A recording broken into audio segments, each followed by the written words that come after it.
امام غزالی رحمہ اللہ تعالی عنہ نے احیاء العلوم میں لکھا ہے کہ گناہوں کے ارتکاب کے 3 درجے ہیں۔ پہلا درجہ کہ گناہ ہو ہی نہیں، یہ فرشتوں کی صفت ہے یا انبیاء علیہم السلام کا وصف ہے، اس لیے کہ فرشتوں میں گناہوں کی کھپت ہی نہیں ہوتی۔ اللہ رب العالمین کا فرمان عالی ہے، لا یعصون اللہ ما امرہم ویفعلون ما یؤمرون، کہ فرشتوں کو جو حکم دیا جاتا ہے اس سے کر گزرتے ہیں، وہ نافرمانی کرتے ہی نہیں۔ اور انبیاء کرام علیہم السلام کو اللہ رب العالمین نے معصوم پیدا کیا ہے، ان کو معصوم فرمایا ہے، اس لیے کہ ان کی وساطت سے جو دین پہنچنا ہے، اگر نبی معصوم نہ ہو تو پھر اس کے لائے ہوئے دین پر بھی شبہ کیا جا سکتا ہے۔ اور دوسرا درجہ ہے گناہ پر اقدام کا، کہ گناہ کیا پھر گناہ کرتا ہی گیا، نہ توبہ نہ ندامت نہ استغفار، یہ شیاطین کی نشانی ہے، یہ شیطانوں کا کام ہے۔ اور گناہ پر اقدام کا تیسرا درجہ ہے کہ گناہ ہو گیا، پھر شرمندگی ہوئی، ندامت ہوئی، افسوس ہوا، توبہ کر لی، استغفار کر لیا،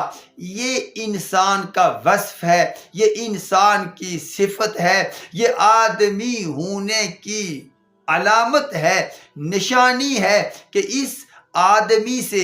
غلطی ہوگی، لیکن یہ اسے ہمیشہ جاری و ساری نہیں رکھے گا، بلکہ توبہ کرے گا، رجوع اللہ کرے گا۔ اور جب یہ توبہ کر لے گا تو حضور اکرم علیہ السلام کے فرمان عالی کے مطابق التائب حبیب اللہ، توبہ کرنے والا اللہ کا محبوب ہوا کرتا ہے، والتائب من الذنب کمن لا ذنب لہ، اور توبہ کرنے والا یوں ہے جیسے اس نے گناہ کیا ہی نہیں۔ اس لیے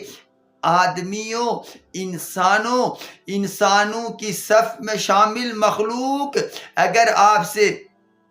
غلطی ہو جائے، جو ہوگی، تو پھر مایوس نہ ہوں، پھر یہ مت سوچئے کہ اب میں نیک نہیں بن سکتا، اب میں متقی نہیں بن سکتا،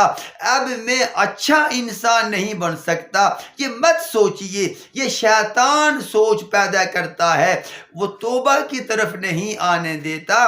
انسان سے غلطی ہوگی، یہ اس کی نیچر میں، فطرت میں، خلقت میں شامل ہے، لیکن غلطی کر کے پھر توبہ نہ کرنا یہ انسانی وصف نہیں ہے۔ اللہ رب العالمین سے دعا ہے کہ اللہ پاک ہمیں